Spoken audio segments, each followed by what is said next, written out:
She was only 6 years old. It was Easter Sunday. Kendra was meant to recite the speech we had practiced all week, every word carefully prepared for that special day. But when she stepped onto the stage, something remarkable happened.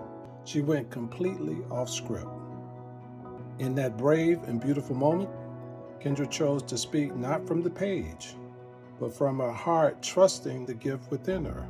The entire church rose to its feet, filling the room with applause as they witnessed the confidence, grace, and the light of a child speaking with conviction. I stood there speechless and full of pride, knowing I had just witnessed the courage of a little girl willing to follow what had been placed in her spirit.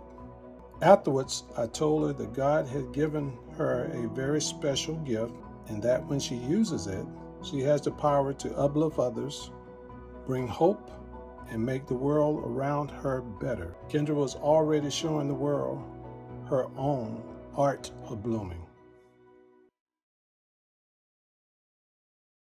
My father saw something in me before I could see it myself. I mean, I was 6 years old, what do I know? But at the time, I thought he was simply just encouraging me. What I understand now is that he was expanding my vision of what was possible for my life. And that moment shaped the way that I moved through the world. Because over the years, I've realized that many people are carrying innate gifts and purpose and potential, and they simply haven't learned to recognize it yet or to empower it and enable it. Sometimes all it'll take is just one person who is willing to say, I see it and I believe in you. That realization became the foundation of the art of blooming.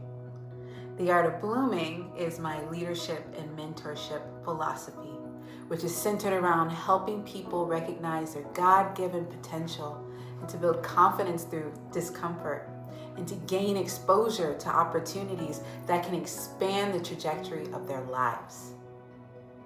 Because when people learn to see their value and trust in their voice, they can walk through doors that they once thought were closed to them.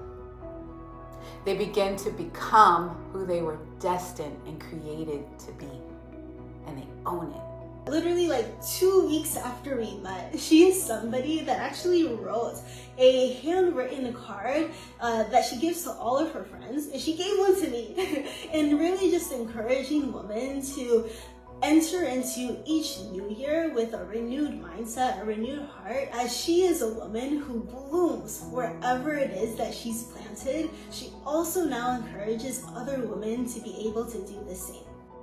Blooming doesn't begin when someone achieves something. It begins when someone feels seen, when someone realizes, my voice matters, when they start believing that they belong in the rooms that they once thought were beyond their reach.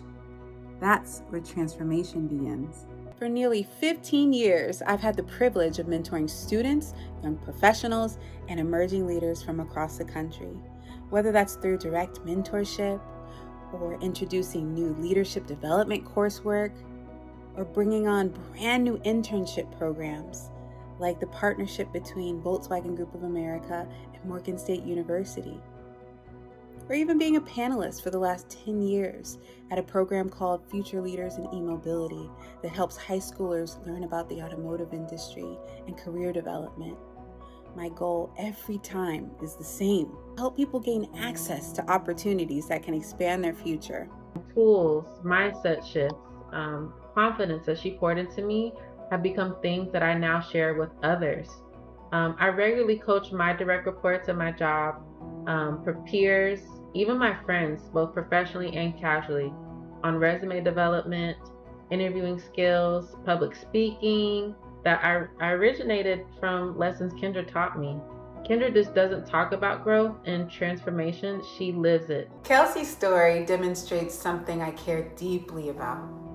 Blooming was never intended to stop with one person. What started as mentorship became multiplication. That's the beauty of blooming. You get it? It's impact. And it continues long after the original moment of encouragement. She told me the things that other people just don't tell you in the professional world, the things that just go unspoken in the corporate space. But she reminded me that my perspective is important, and even if I don't feel qualified, God is a qualifier.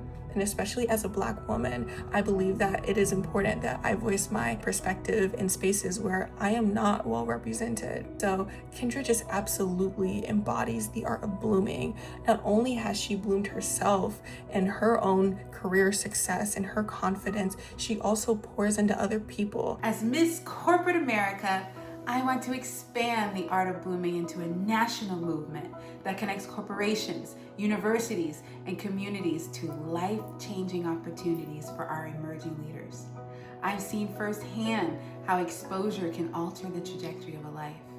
Through internships, mentorship, leadership development, and strategic partnerships, I want to help more people gain access to the relationships and experiences and opportunities that allow them to fully step into their potential.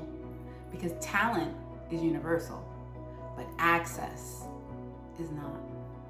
And I believe we have a responsibility to help close that gap.